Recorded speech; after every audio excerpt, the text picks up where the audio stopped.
because we live in a world where we are told we are the leaders of tomorrow, and the politicians of the day have ensured that that tomorrow never comes.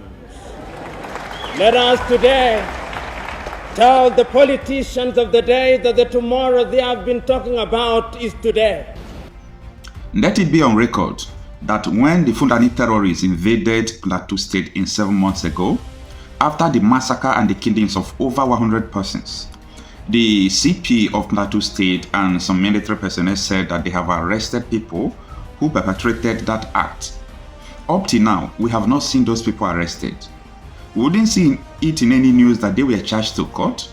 We didn't see the faces of these people who carried out these killings. We didn't hear from them. Maybe they interrogated them and do some investigation to unravel who sponsored them. We did not hear anything again. Now, recently, the killing that happened on the Christmas Eve, they have reported that they arrested 8 persons who are suspects. Now, the question is, where are the 8 persons that the CP Plateau State announced that they arrested 4 days ago? I have been waiting on the news to see their faces, to hear that they charged them to court, to hear that they are doing investigation, to unravel who sponsored them. Now, what we are hearing is only they arrested. We are not hearing that they persecuted them, or they find out, or they investigated, or they charged them to court. Now, listen to the news of the first arrest.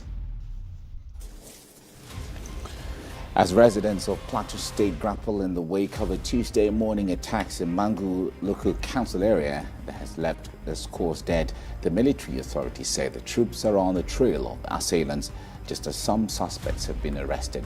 Sifonesian has got the story. Residents of Mangu local council affected by the recent attacks that left scores dead are grappling with the cruel fate that has befallen them. They are demanding justice in the wake of the attacks. The state government has said is drawing the state back to its dark days. But the military authorities say operations are on to bring to book those behind the attacks. The incident that happened in Jos is quite unfortunate. We are human beings too. We can't be everywhere at the same time. Most of the times we really have to respond. And if people don't give us credible information on time for us to be proactive, we can only respond to when the incidents have happened. This is just as a statement by the Department of State Services indicates terrorists fleeing the crackdown by troops in the northeast are migrating to other parts of the country. Sambisa Forest, our troops are conducting operations daily in Sambisa Forest every day. Now, this is another doubt that has been cast into the hearts and mind of so many Nigerians. Nigerians believe that if police and military want to arrest and persecute these people who are carrying out this act, that they have the capacity to do that. Remember what happened during the time of Sunday Igboho's activist, when he was trying to convince the Yoruba people to have their own nation. Even when he was fleeing, he was caught in Benin Republic. That time, the former military general was the ambassador in Benin Republic there. They coordinated his arrest. He was detained, though he became victorious against them when the ECOWAS court fined the Benin Republic government for detaining him illegally. Now, the second thing is this. When Nnamdi Kanu traveled to Kenya, the same government organized his adoption and they brought him back to Nigeria illegally. So people who have the access and intelligence to arrest people outside their country, what is the problem, and why is it that they are unable to arrest people who are inside their country, unless they have to justify what we have been saying, that they are complicit to what has been going on? We live in a continent today where, as the young man has said, our young women upon attaining puberty cannot afford sanitary pads, but our public servants have iPads which they do not know how to use. We live in a continent today where our leaders who preside over our health sectors have no faith in the health sector. When they are sick and their families are sick, they run away to seek treatment in Germany, in France, in the United Kingdom, in South Africa and India. Even our health ministers don't have faith in our health departments. We live in a country and countries today where the political leadership have no faith in the education sector. They bring unto us what they call free primary education or universal primary education, but they can never dare take their children to those schools. We live in countries where we claim that agriculture is the backbone of our societies, but we do not use technology to produce crops. Africans are dying younger than they were dying 50 years ago.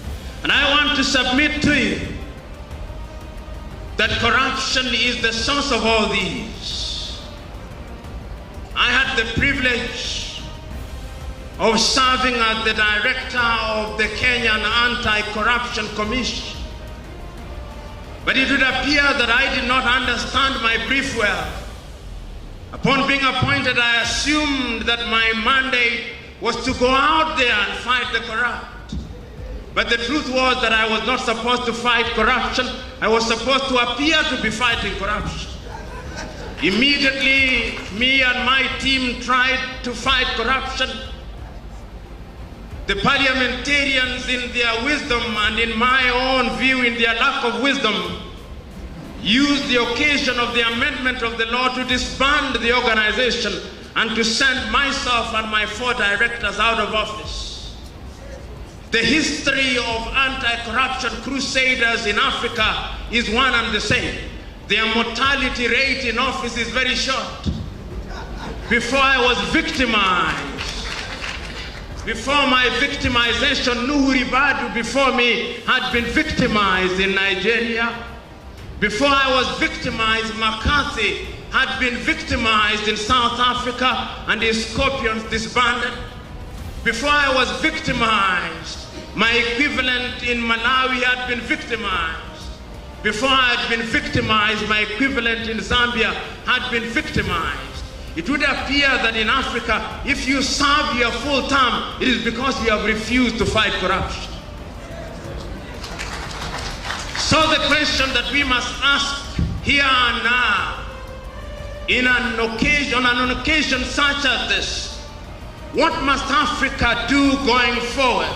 The question is, are we going to gain Africa by mere pronouncements? Or we must change ourselves? We must change our behavioral DNA so that we are no longer attracted to that which is good, bad, and evil. The question is, are we ready?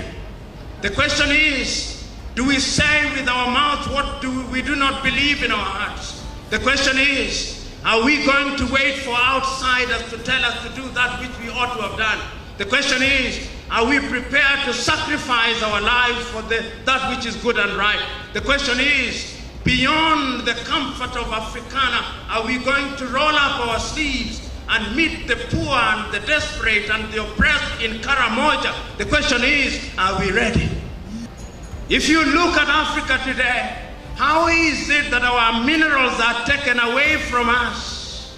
From the Democratic Republic of Congo, our oil is taken away from us, our agricultural products are taken away from us, and they are given to those who have. If you look at us today, sitting in this assembly, if there was a miracle to say anything that is not produced in Africa disappear, all of us would be naked. Because the clothes that you wear, none of them are made in Uganda. Because the ties that you wear, none of them is made in Uganda. Even the underwear that you wear, none of it is made in Uganda. The question is, are we children of a lesser God? No, we are not. But we have allowed ourselves to be corrupted in our morals and in our ways. Our leaders steal from us, and they keep money in Europe and America. They can't keep it in Africa. The question is, for how long shall we allow this to happen?